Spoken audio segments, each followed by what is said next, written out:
visitam, sejam muito bem-vindos. Saibam que as portas estão sempre abertas para vocês.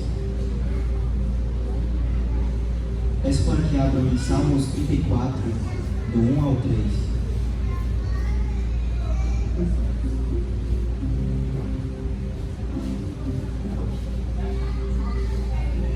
Salmos 34, do 1 ao 3.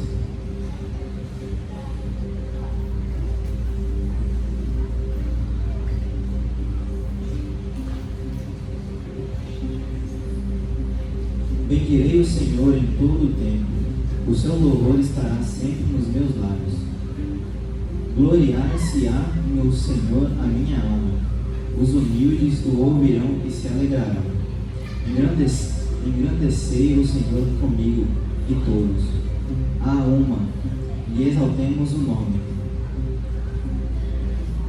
Sabemos que a nossa função é glorificar o Senhor em todo momento, seja nos bons momentos e nos ruins, glorificar nos momentos que vamos comer, em que acordamos, em que vamos à igreja, em que vamos na casa de algum familiar, ou então quando alguma enfermidade acontece na nossa vida, quando algo de ruim acontece com o nosso próximo, mas sempre glorificando a Deus. O mais importante é glorificar a Deus a todo momento. Eu peço para que a irmã Miriam faça a oração.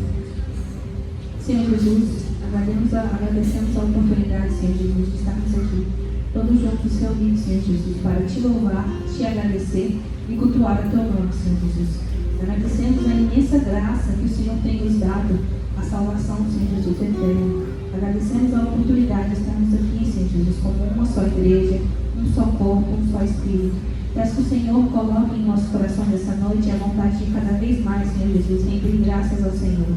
Senhor, peço que o Senhor também coloque em nossos corações a Tua palavra, tanto em forma de pregação como em forma de louvor, Senhor Jesus. Que esses louvores sejam agradáveis ao Senhor. Em nome de Jesus que nós oramos e agradecemos. Amém. Agora peço que se levantem. Vamos cantar agora Trindade Santíssima.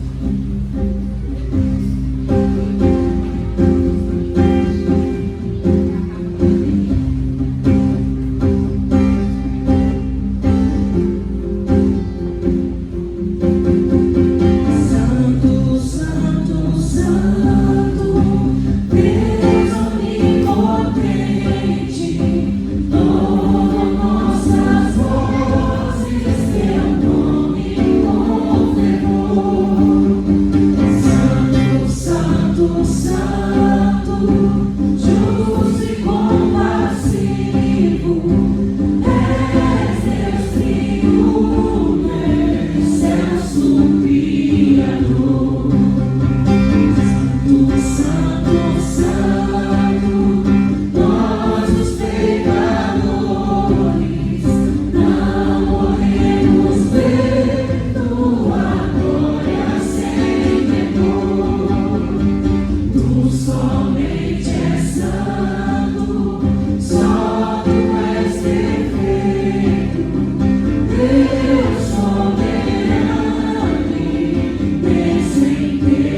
14 ao 19.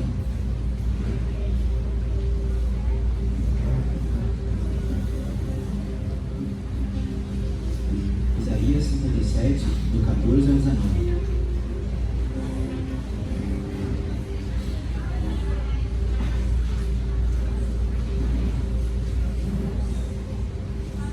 Disse aterrai, preparai o caminho, tirai os tropeços do caminho do meu povo. Porque assim diz o alto, o sublime, que habita a eternidade, o qual tem o nome de santo. Habito no alto e santo lugar, mas habito também com o contrito e abatido de espírito, para vivificar o espírito dos abatidos e vivificar o coração dos contritos. Pois não contenderei para sempre, nem me indignarei continuamente, porque, do contrário, o Espírito definharia diante de mim, e o fôlego da vida que eu criei. Por causa da indignidade da sua cobiça, eu me indignei e feri o povo. Escondi a face e indignei, mas rebelde seguiu ele o caminho da sua escolha. Tenho visto os seus caminhos, e os sararei, também o guiarei, e lhes tornarei a dar consolação, a saber aos que dele choram. Como fruto dos seus lábios criei a paz para os que estão longe e para os que estão perto, diz o Senhor, e eu o sararei.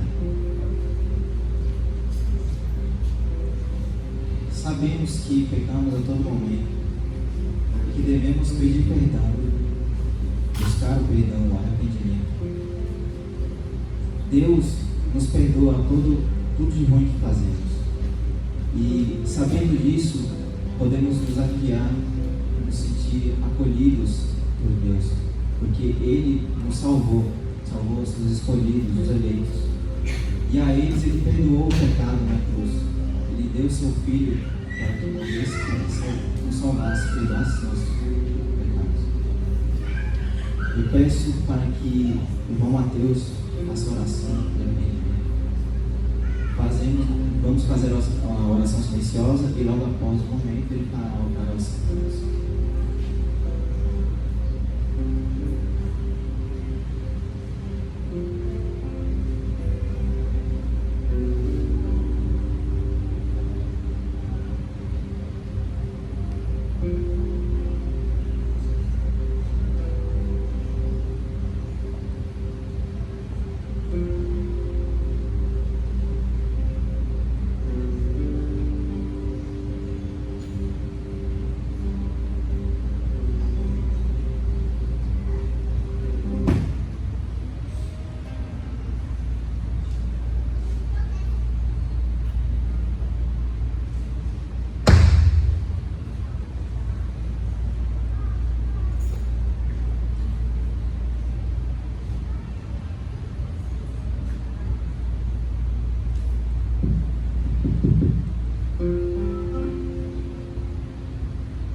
Teu povo está aqui reunido, a igreja está aqui reunida.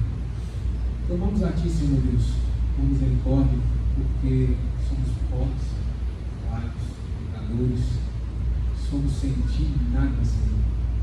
No entanto, cremos que a Sua graça nos alcança todos os dias e nos alcançou, nos colocando, Senhor Deus, num lugar de filhos. Uma vez isto ocorrido, Pai, temos, Senhor Deus, no nosso coração o desejo de Te pedir perdão por todos os nossos erros, pelos nossos pecados, por todas as vezes, Senhor Deus, que Te ferimos, que Te machucamos, Senhor Deus, por nossos pecados, quando o Senhor nos levou sobre si naquela cruz. Senhor Deus, contritos, com os corações quebrantados, porque o Teu Espírito nos faz assim.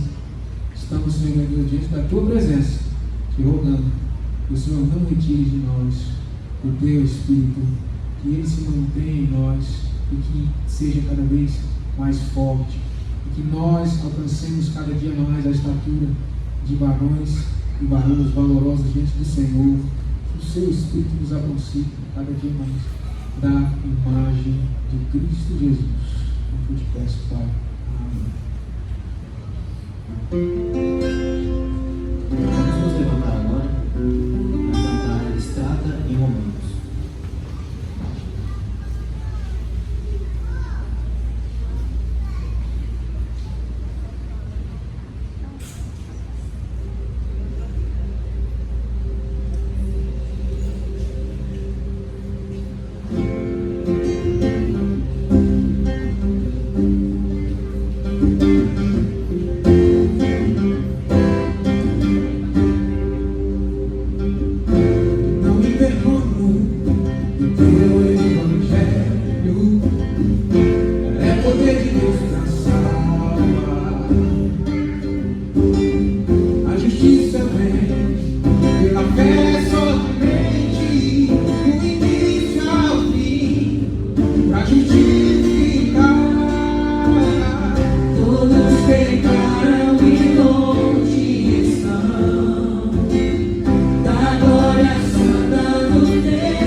Para salvar.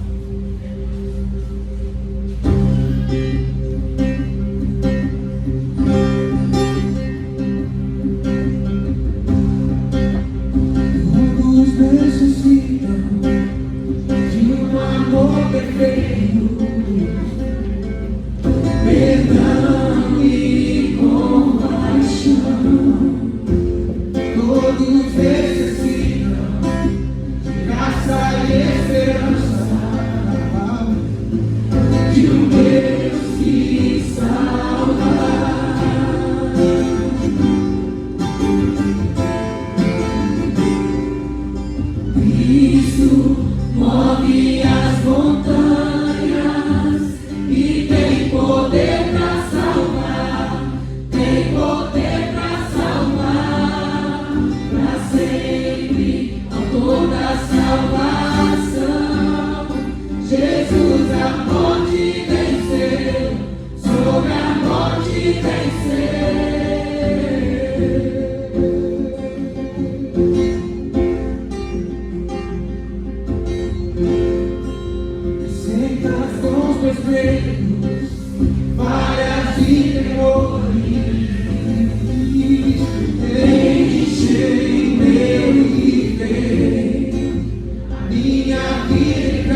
Infinitamente mais.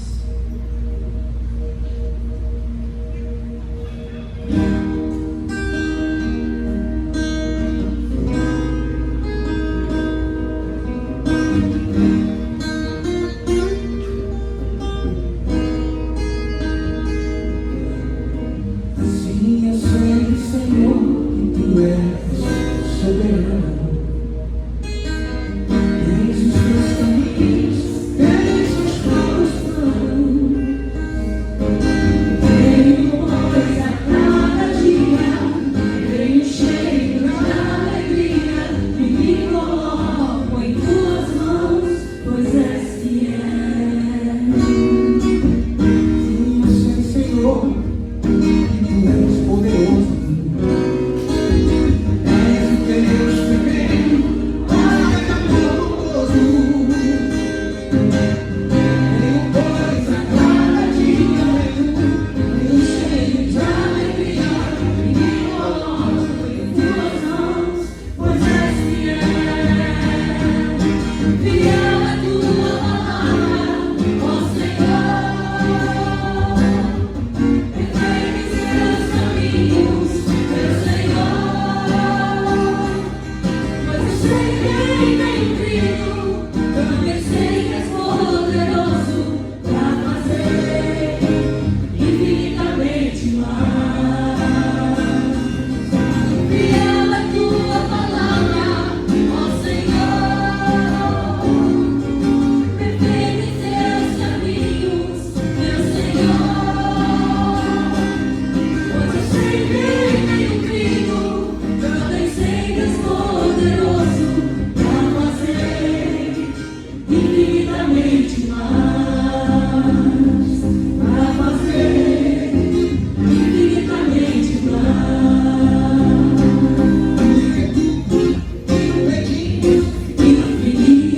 infinitamente mais,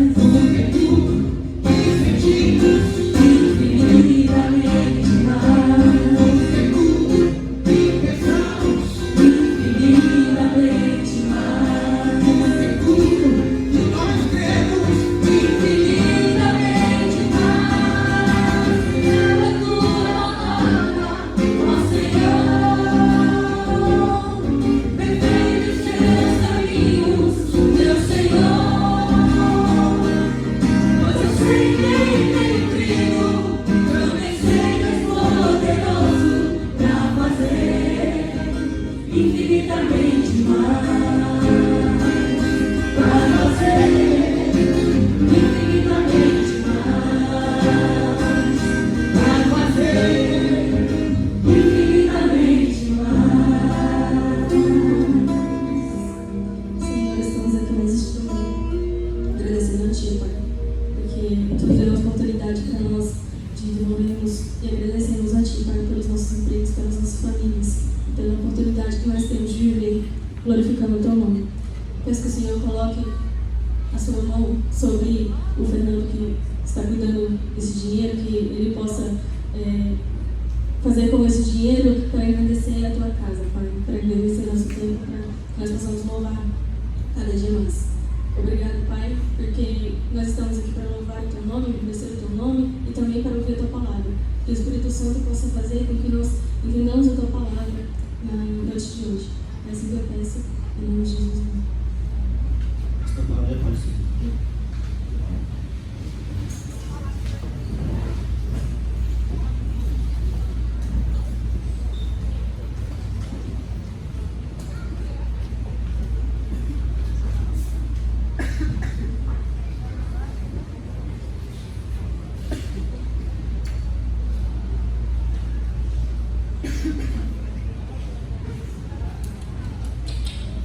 Boa noite, meus irmãos, paz, graça.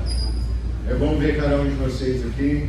A gente está em festa. Quero chamar já o Gabriel para estar subindo aqui conosco. A igreja está em festa, 3 anos de organização. Completamos 3 anos de organização dia 12. E estamos comemorando hoje. Se você chegou aí, a igreja está bom. Som novo, parede pintada. É que desde terça-feira tem gente trabalhando para a grande festa aqui, na igreja do Senhor Jesus. É muito bom ter vocês aqui. Para quem não esteve conosco nem ontem, nem hoje pela manhã, o Danilo, convidado nosso, o pastor da igreja de Caiapônia, tem trazido as mensagens abençoadoras, desafiadoras para a nossa igreja. Lembrando que nesses anos que eu não vivia, a nossa igreja é uma igreja que vai focar no passo missionário. E aí ele está trazendo essas mensagens de encontro à nossa igreja. Feche seus olhos, vamos estar orando pelo reverendo Deus.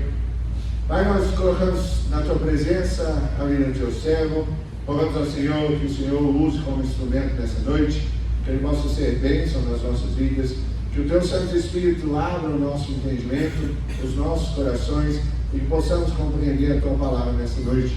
Em nome de Jesus, amém.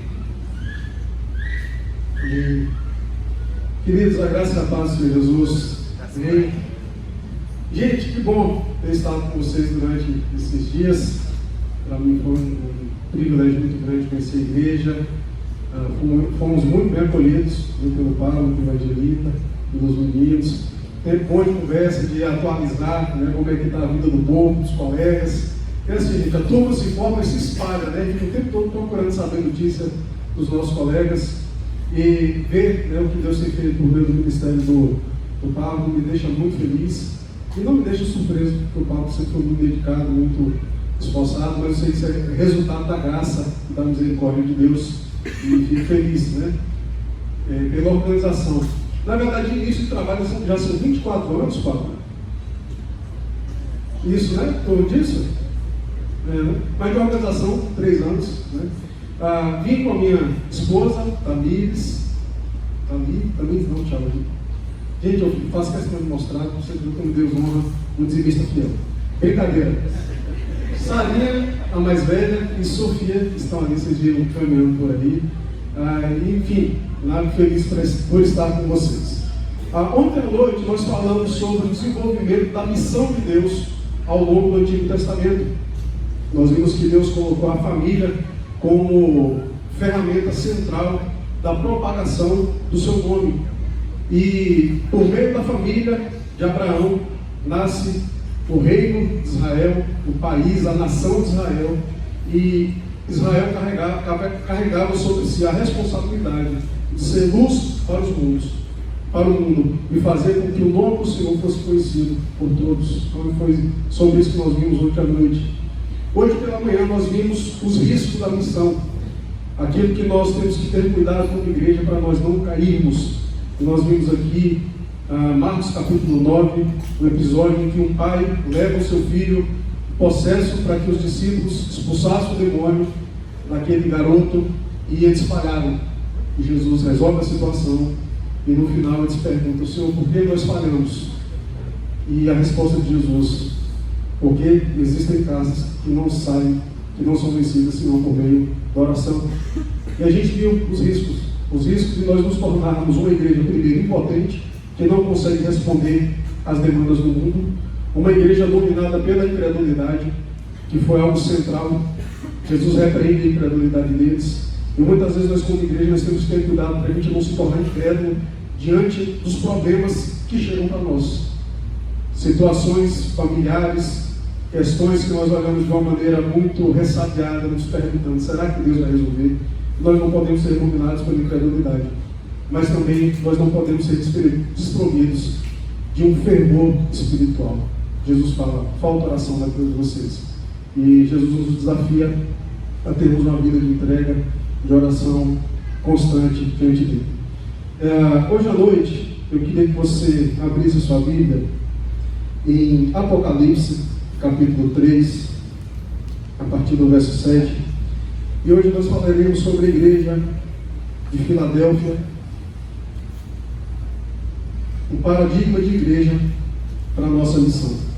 A igreja de Filadélfia, ela vai ter uma característica muito interessante, que é extremamente importante nós entendermos para que a gente possa cumprir a nossa missão segundo a vontade do Senhor. Então, abra sua Bíblia em Apocalipse, capítulo 3,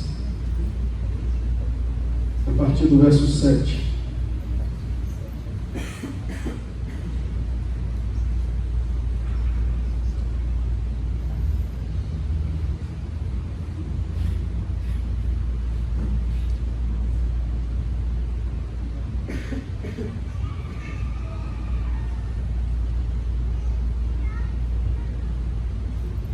Apocalipse 3, a partir do verso 7. Carta à igreja em Filadélfia. Ao anjo da igreja de Filadélfia escreve: estas coisas diz o Senhor, o Santo, o verdadeiro, aquele que tem a chave de Davi, que abre e ninguém fecha, e fecha e ninguém abrirá. Conheça as tuas obras, eis que tenho posto diante de ti uma porta aberta, a qual ninguém pode fechar. Que tens pouca força, entretanto guardaste a minha palavra e não negaste o meu nome. Eis farei que alguns dos que são da sinagoga de Satanás, desses que a si mesmos se declaram judeus e não são, mas mentem, eis que os farei vir e prostrar-se aos teus pés e reconhecer que eu te amei, porque guardaste a palavra da minha perseverança. Também eu te guardarei da hora da provação que há de vir sobre o mundo inteiro, para experimentar os que habitam sobre a terra. Venham sem demora, conserva o que tens, para que ninguém tome a tua coroa. Ao vencedor far-lhe coluna no santuário do meu Deus, e daí jamais sairá. Gravarei também sobre ele o nome do meu Deus, o nome da cidade do meu Deus, a nova Jerusalém, que desce do céu, vinda da parte do meu Deus, e o meu novo nome. Quem tem ouvido, ouça o que o Espírito diz às igrejas. Amém? Irmãos, o livro de Apocalipse certamente deve ser um dos livros menos lido, menos estudado e menos compreendido da Bíblia. Algumas pessoas tratam o livro de Apocalipse como uma charada que Deus deixou para a gente descobrir quando que o mundo vai acabar.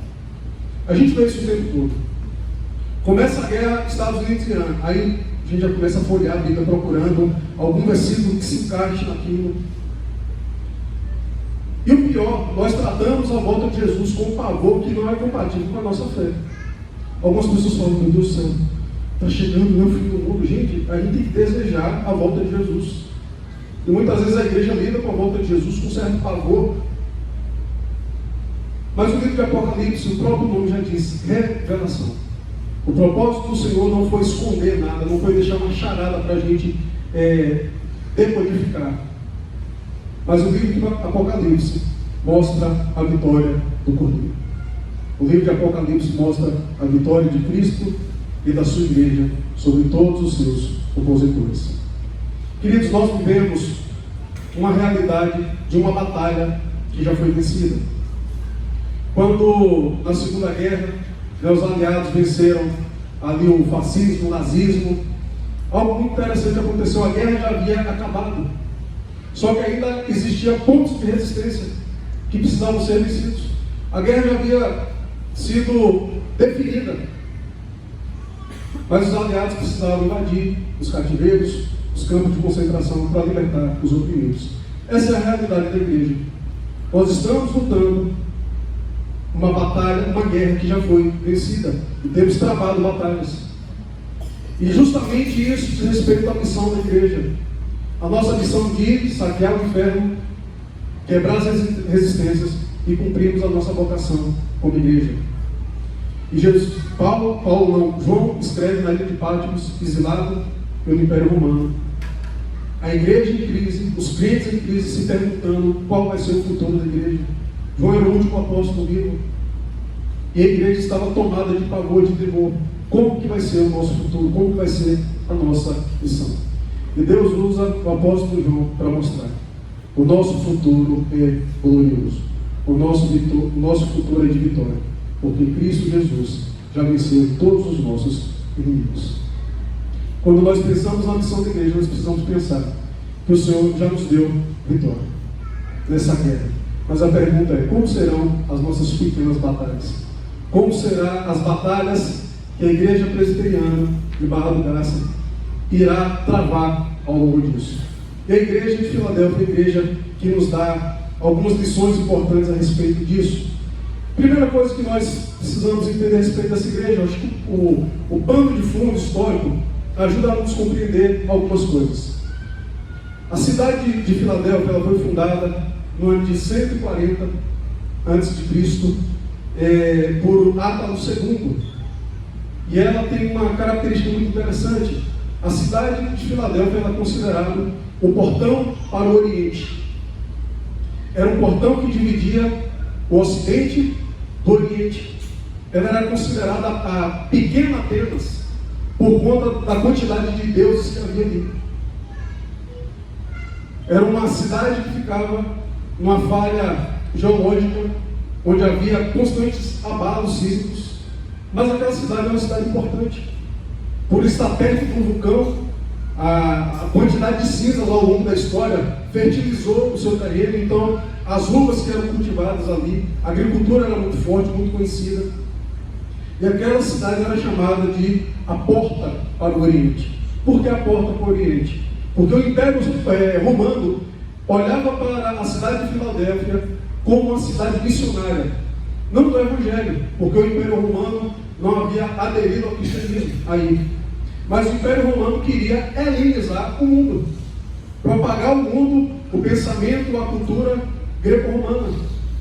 E eles viam que a cidade de Atenas era uma cidade estratégica para a helenização do mundo. Mas Deus, no seu senhorio, no seu poder, Ele olha para aquela igreja e Ele fala: se essa cidade, se eles pensam que essa cidade é uma porta missionária para o mundo da helenização, eu tenho uma igreja nesse lugar, que é uma porta missionária para o mundo, que é uma porta missionária voltada para o mundo. E o texto começa de uma maneira muito interessante, como todas as cartas voltadas às 7 igrejas da Ásia Menor. Há uma compreensão teológica equivocada, de uma linha teológica específica, que diz que as 7 igrejas representam a igreja em 7 momentos diferentes ao longo da história. Mas não é, gente. O que as 7 igrejas nos mostram é que ao longo da história da igreja do Senhor haverá igrejas com vários tipos de características, de perfil. E a igreja de Filadélfia ela carrega um perfil específico. Então essas cartas elas vão obedecer basicamente a mesma estrutura. Primeiro, Cristo se apresenta. As 7 cartas sempre se iniciam com Cristo se apresentando. E a maneira como Cristo se apresenta é o seguinte: ao anjo da igreja de Filadélfia escreve: estas coisas diz o santo, o verdadeiro, aquele que tem a chave de Davi, que abre e ninguém fechará, e que fecha e ninguém abrirá. Primeiramente, o Senhor se apresenta como santo. O Senhor se apresenta como algo distinto, separado, mas também como o verdadeiro. Aquele que revela a realidade. Cristo se apresenta dessa forma. E o texto diz que tem a chave de Davi, que abre e ninguém fechará, que fecha e ninguém abrirá. O que significa isso, gente? Ter a chave de Davi. Aqui, o Senhor está fazendo uma referência direta a Isaías capítulo 22, onde fala sobre Eliaquim, que é eleito como uma espécie de governador, e a ele é dado a autoridade para exercer domínio naquele momento específico no reino de Israel. Então, o nosso Senhor Jesus, queridos, tem a chave da autoridade nas mãos. Ele tem autoridade sobre a minha e a sua vida. Ele tem autoridade sobre a nossa história, sobre a nossa realidade. E Ele se apresenta dessa maneira: o santo, o verdadeiro, que tem toda a autoridade em suas mãos. Cristo é aquele, meus irmãos, que tem autoridade e poder para mudar a nossa realidade. A realidade da nossa família. A realidade da nossa cidade. A realidade do nosso país. Cristo, ele detém esse poder, essa autoridade. E agora no verso 8, Cristo faz um elogio à igreja. Ele vai fazer um elogio para essa igreja. E ele diz o seguinte: conheço as tuas obras. E é interessante porque nas outras cartas, as outras igrejas, Jesus fala, conheço as tuas obras, e ele faz um elogio ou faz uma crítica. Só que aqui na igreja de Filadélfia, Jesus diz o seguinte: conheço as tuas obras, eis que tenho posto diante de ti uma porta aberta, a qual ninguém pode fechar. Então ele inverte um pouco aqui a lógica. É como se Jesus tivesse pressa para falar de algo muito importante. E ele fala: eu coloco diante desta igreja uma porta aberta. A pergunta é, gente, o que significa uma porta aberta? Uma porta aberta significa uma oportunidade evangelística. Queridos, nós precisamos entender isso. O Senhor é aquele que abre portas para que a gente possa pregar o Evangelho. E o Senhor é tão poderoso, tão magnífico na sua soberania, que Ele faz isso em momentos e em contextos que muitas vezes a gente não compreende. Acontecimentos que vêm e nos faz questionar, inclusive, a bondade de Deus. Eu lembro quando aconteceu aquele tsunami na Indonésia, que devastou a Indonésia. Eu vi crentes falando o seguinte: gente, mas Deus não está sendo duro, não. Para que Deus fez isso, gente? E aí começam os questionamentos. Algumas informações são importantes nesse contexto, porque a Indonésia é um dos lugares mais fechados para a pregação do Evangelho. Uma determinada cidade ali, os seus governantes falaram o seguinte: vocês podem ter igreja e pregar o Evangelho, mas tem que ser distante de nós. E eles colocaram uma montanha muito alta, que a igreja tinha que subir uma vez na semana para poder pregar o Evangelho. E há relatos de que essa igreja, toda a igreja, escapou do tsunami porque eles estavam reunidos em oração. O que aconteceu? A Indonésia, um lugar fechado para o Evangelho, precisou abrir as portas para o quê? O que acontece nessa hora? Ajuda humanitária, né? Precisa entrar. Gente, missões entraram de sola na Indonésia. Uma porta aberta. Uma porta aberta que Deus abriu e ninguém podia fechar. Porque a Indonésia não podia simplesmente falar: não, nós não queremos ajuda. Gente, eles não tinham opção, não tinham escolha. Eles tinham que se abrir para receber ajuda humanitária. A quantidade de missionários que entrou na Indonésia naquele período, vocês não têm ideia, gente. Pregando o Evangelho, levando o amor de Cristo. Uma porta aberta, que ninguém fecha. Queridos, quando Deus resolve usar uma igreja, Deus abre portas que ninguém pode fechar. Qual é a porta aberta que o Senhor tem escancarado para essa igreja? Qual a porta aberta que o Senhor tem escancarado no teu trabalho? Queridos, às vezes uma porta aberta para você é uma doença do seu patrão, que sempre foi fechado para o Evangelho, que nunca quis ouvir do Senhor, mas agora está no hospital fragilizado. Gente, é um lugar bom para quebrantar o ser humano, né? Fica humilde e começa a querer receber a oração dos outros. E a gente precisa olhar uma porta aberta. Às vezes a porta aberta é uma mudança que Deus provoca na tua família que você detestou.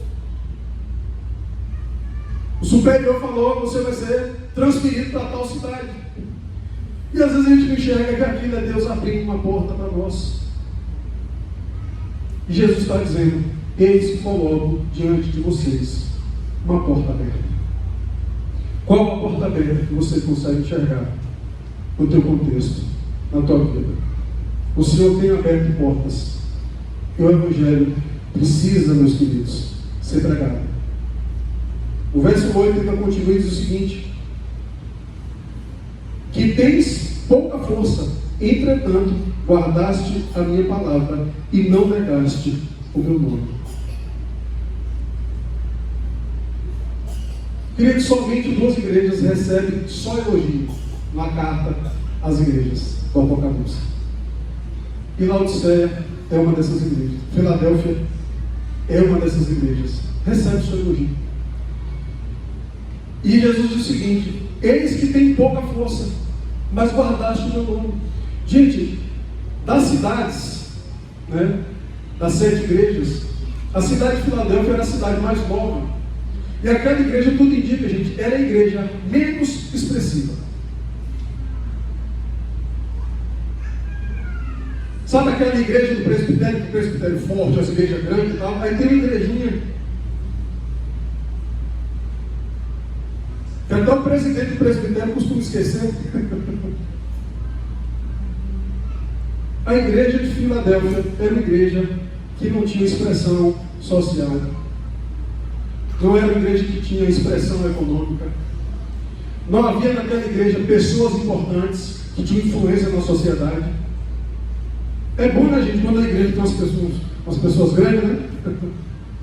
Lá na igreja de Caiapônio, teve aqui hoje com a gente aqui, uma família, Vivaldo, tenente da polícia, um homem respeitado, da lei, dono do cartório. Então, a igreja tem influência, né? Pessoas bem posicionadas, facilita, né? Às vezes a igreja quer fazer um evento, precisa fechar na rua, aí tem um policial, alguém que está, o evento da política, lá passou, pode deixar que eu resolvo isso aí. É bom quando a igreja tem uma influência assim, né? Quando faz, bom proveito, tá, gente? Não é para fazer coisa errada, não. Mas aquela igreja não tinha influência social nenhuma, uma igreja pequena.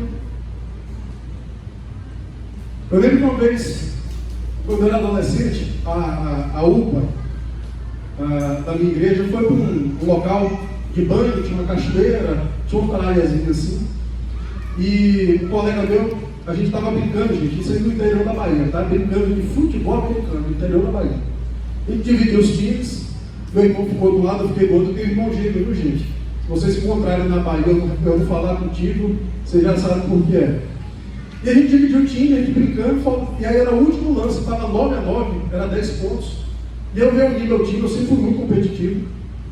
Eu falei o seguinte: é a última bola, a bola está com a gente, e com certeza eles vão marcar, vão em cima de mim, 2, e provavelmente 2 em cima de Saulo, que era um colega meu que corria muito. Eu falei, Joabe, que era um menino que parecia o vento, gente, magrinho, né? Eu falei assim, ninguém vai marcar Joabe, você pode ter certeza. Então, Saulo, quando a bola sair, a gente começa a recuar, Joabe, você corre lá para a ponta, quem vai jogar a bola para você. Porque Joabe não oferecia risco nenhum de virar aquele jogo. E eles do outro lado planejando um ataque, né? Aí falaram, fulano, vocês vão em cima de Neiro, fulano, vocês vão em cima de Saulo. Foi dito sério, gente. Aí falaram assim, Joabe, falou, deixa que a natureza marca ele, né? Quando a bola saiu, todo mundo veio em cima da gente e jogou. O Joabe pegou a bola sozinho, a gente ganhou o jogo e foi aquela pirraça, aquela brincadeira toda, né? Gente, a igreja de Filadélfia era um Joabe da jogada. Era uma igreja que aparentemente não oferecia risco nenhum. Não oferecia risco nenhum. Mas é a igreja que recebe só elogio do Senhor. Queridos, não é porque a gente é conhecido da cidade, que tem pessoas de influência, que o Senhor aprova tudo aquilo que a gente faz. Pergunta é, será que o Senhor tem nos elogiado? E o elogio é, porque guardaste a minha palavra e não negaste o meu nome. Qual que é a marca, Deus? Qual a marca, meus irmãos, que está fazendo com que Deus abra uma porta para aquela igreja? Fidelidade. O que Deus está dizendo é, esse povo pode ser colocado em lugares estratégicos, porque é um povo que não envergonha o meu nome. E eles guardaram a palavra, queridos, tanto no sentido teológico quanto moral. Às vezes nós guardamos a palavra teologicamente. Nós somos os exterminadores de heresias. Teologia boa, sólida, tal. Mas a gente não guarda a palavra no sentido moral. Como que é o nosso comportamento, queridos? Como que nós somos conhecidos aí fora? Qual que é a nossa fama? Qual que é a sua fama dentro da sua família? É triste quando alguém está conversando e fala assim, e fulano, bicho, aquilo ali é avarento. Quando a família precisa, ele finge que não está acontecendo nada. Ou conversa demais, ou tem mau testemunho. Queridos, nós precisamos guardar a palavra teologicamente. mas guardar a palavra também no sentido moral, de entender que a palavra regula o nosso comportamento, determina como eu vivo. E uma igreja, meus irmãos, que não dá testemunho, é um desserviço para o Evangelho, não é verdade? Uma pessoa que não tem testemunho faz mal para o Evangelho. É melhor ele se não se identificar como crente, ele vai estar ajudando o Evangelho, só por não se identificar como crente. Mas qual que é a nossa forma? Será que nós temos guardado o Evangelho? Mas aquela igreja, mesmo sendo uma igreja que não há peso, e na verdade o que há naquela igreja é provação, é perseguição, eles permaneciam fiéis. Quantas vezes nós baixamos o padrão do Evangelho, porque a pressão é grande demais. Então, se eu for crente demais, pastor, se eu for crente demais, ninguém vai me suportar. Então, pastor, eu preciso negociar algumas coisas no meu trabalho. Não dá para ser a ferro e fogo, pastor. Às vezes eu preciso mentir para o meu patrão. Às vezes eu preciso fazer algumas coisas que não estão muito dentro da legalidade, pastor. Mas acho que não precisa ser tão. Isso é um problema muito sério. Eu chamo esse tipo de crente um crente chuchu. Gente, chuchu não tem gosto de nada, né? Mas você cozinha o chuchu com a carne, vai ficar com o gosto da carne. Se você cozinha o chuchu com a galinha, vai ficar com o gosto da galinha. Se botar com Toddy, o chuchu vai ficar com o gosto do Toddy. Tem gosto de nada, só dá volume na comida, né? Mas onde chega, toma gosto. Tem crente que é assim. Ele está no meio dos crentes, ele fala igual crente, se comporta como crente. Vai para o trabalho, você está no ambiente das pessoas falam palavrão, ele começa a falar palavrão. Se conta piada imoral, ele conta também as piadas que ele sabe. Falta firmeza no caráter. E a gente começa a negociar. Eu falei para os irmãos aqui de manhã, gente, eu sou baiano, mas eu cheguei aqui em 2017 em Goiás. A gente falou, pastor, o senhor não tem mais nada de baiano. Pois é, como que começa isso? Negociando, eu cheguei, eu falava assim, eu vou na casa de Pablo, né? A gente fala do Pablo, né? Da Angelita. Lá na Bahia eu vou na casa de Angelita, eu vou na casa de Pablo. E quando eu falava assim, eu via que o povo ficava olhando meio estranho, eu falei, cara, eu vou começar a usar igual eles falam aqui. Aí a gente começa a mudar um pouquinho, tá? vai negociando, porque a gente não quer se tornar, né? A gente quer se ambientar. Gente, nenhum problema quanto a isso. Hoje eu boto mais arroz no prato de feijão. Baiano come mais feijão. Hoje eu já como até piqui. E nenhum problema com isso. O problema, meus irmãos, é quando a gente começa a negociar a nossa fé. Quando a gente começa a negociar os princípios que deveriam nortear a nossa vida, porque a gente não quer ser visto como chato. Porque a gente não quer pagar o preço de ser um discípulo de Jesus. E aí nós perdemos a fidelidade. E aí Jesus começa a fazer o quê? Fechar as portas. Começa a fechar as portas. Queridos, a fidelidade ao Senhor abre portas missionárias. Se nós, como igreja, queremos ter portas abertas, nós precisamos honrar o nome do Senhor. Nós precisamos olhar para a nossa vida, para a nossa caminhada e nos perguntar, Senhor, nós temos sido fiéis à Tua palavra. Nós temos negado o Teu nome. Como tem sido a nossa postura diante do mundo? Porque se eu quero alcançar o mundo, eu preciso preservar a glória de Cristo por meio da minha vida. Jesus depois ele faz aqui um pronunciamento de sentença, verso 9 e 10. Eis farei que alguns dos que são da sinagoga de Satanás, desses que a si mesmos se declaram judeus e não são, mas mantêm, eis que os farei vir e prostrar-se aos teus pés e conhecer que eu te amei. O que acontece aqui, queridos? Naquele contexto haviam chamado os judaizantes. Eram judeus que tinham supostamente se convertido. Mas eles diziam o seguinte, Jesus morreu por nós, está tudo certo. Só que é o seguinte, não é só Jesus. Vocês precisam se circuncidar. Aí ressuscitava a lei. Vocês precisam seguir as nossas prescrições alimentares. E como eles tinham muito conhecimento do Antigo Testamento, muitas vezes eles prejudicavam a igreja.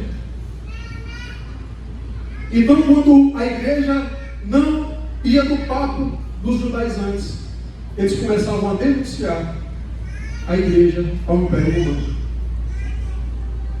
Falava o seguinte: esse povo é um povo que é contra o Império, porque eles têm um rei chamado Jesus. Esse povo é canibal, eles comem a carne e o sangue. E levantava-se um monte de testemunhos falsos para prejudicar a igreja.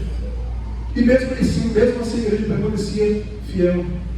Mas Jesus está dizendo: eu vencerei aqueles que têm se levantado contra a igreja. Queridos, o Senhor é que é responsável por destronar os nossos inimigos. Na nossa missão nós encontraremos oposição. Na nossa missão nós encontraremos resistências. Mas é pelo poder do nome de Jesus, queridos, que os nossos inimigos se prostram diante do Senhor. E isso revela o seu amor pela igreja.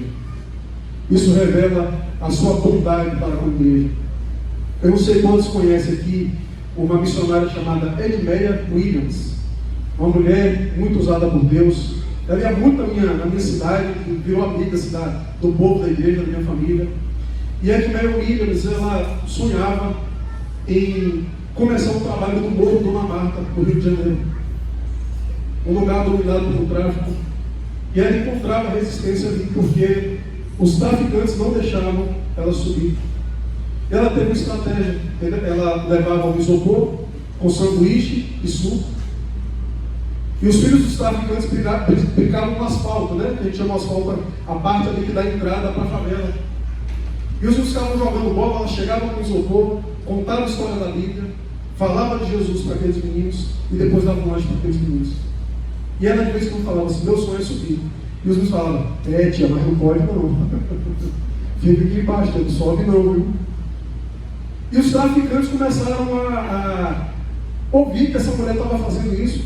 E os filhos dos traficantes desciam para poder ouvir o Evangelho e lanchar. Mas havia uma resistência, porque muitas ONGs subiam o morro para fazer o nome em cima da miséria daquele lugar. E muitos deles eram assassinados pelo próprio tráfico. E depois de um bom tempo fazendo esse trabalho, as resistências foram derrubadas. Um dia os meninos falaram: tia, a senhora já pode subir. E ela disse que no dia que ela subiu o morro, ela nunca viu tanto fuzil na vida dela. E a Edmeia subiu e nunca mais desceu. Ela faz esse trabalho lá há mais de 30 anos. Ela colocou a chamada Casa Maria e Marta, vocês podem procurar depois, que é uma casa que é uma espécie de uma creche, né? Os pais saem para trabalhar, e aquele lugar que era dominado pelo tráfico, o Evangelho floresceu. As resistências foram derrubadas. Gente, o morro foi pacificado. Hoje é chamado, não é nem favela, né, mas é o Morro Dona Marta, um lugar onde o tráfico foi eliminado, gente, não pela polícia, não pelas UPPs, mas pelo poder do Evangelho. O Senhor abriu uma porta naquele lugar. O verso 11, Cristo faz uma exortação, e ele diz o seguinte: venham sem demora, conserva o que tens, para que ninguém tome a tua coroa. Jesus continuou falando: se mantenham firmes, se mantenham fiéis. E agora no verso 12, Cristo faz uma promessa: ao vencedor farei coluna do santuário do meu Deus, e daí jamais sairá. Gravarei também sobre ele o nome do meu Deus, o nome da cidade do meu Deus, a nova Jerusalém que desce do céu, vinda da parte do meu Deus, e o meu novo nome. Algumas coisas interessantes aqui. O que é que significa o nome do meu Deus? É o sinal, meus queridos, da propriedade do Senhor sobre a igreja. É Deus dizendo: eu colocarei um carimbo, que todos verão que vocês me pertencem. Fala sobre o nome de Jerusalém, sinal da nossa cidadania, queridos. Quando fala assim, colocarei o nome de Jerusalém, é mostrando que a nossa cidadania é uma cidadania celestial. que a nossa pátria é uma pátria celestial. E fala sobre o meu novo nome, sinal de conhecimento mais profundo de Cristo. O povo que conhece o seu Senhor. O povo que é conhecido pelo Senhor e também conhece ao seu Senhor. Queridos, portas abertas se abrem para uma igreja fiel. Uma igreja que não negocia os seus princípios e os seus valores. Uma igreja que se mantém ortodoxa nas suas convicções de fé. Uma igreja que dá bom testemunho. Uma igreja que pode ser até não ter presença social. Mas Deus coloca essa igreja em lugares que a gente menos espera. Nós não sabemos, queridos, qual foi essa porta aberta. Que porta foi essa aberta para a igreja de Filadélfia? Mas o que nós sabemos é que o nosso Senhor, quando abre uma porta para a sua igreja, ninguém pode barrar. A porta que o Senhor tem aberto para essa igreja, ninguém pode barrar. Jesus disse que as portas do inferno não prevaleceriam contra a igreja. Às vezes a impressão que a gente tem é que a gente está só apanhando, né, gente? Gente, mas porta é um instrumento de ataque, né? Porta é instrumento de defesa. Então, quem está avançando é a igreja, quem está avançando é o Evangelho. Queridos, por mais que pareça que nós estamos sendo sucumbidos pela maldade, pela perseguição do mundo, a igreja nunca arredou um pé. Ela continua avançando. Ela é vitoriosa por natureza. E nós precisamos mudar a nossa maneira de enxergar as coisas quando a gente lê a história da igreja primitiva, do 2º e 3º século, de ver o povo de Deus sendo caçado e morto pelo Império Romano. A pergunta nossa é: que vitória nisso? Em ser morto?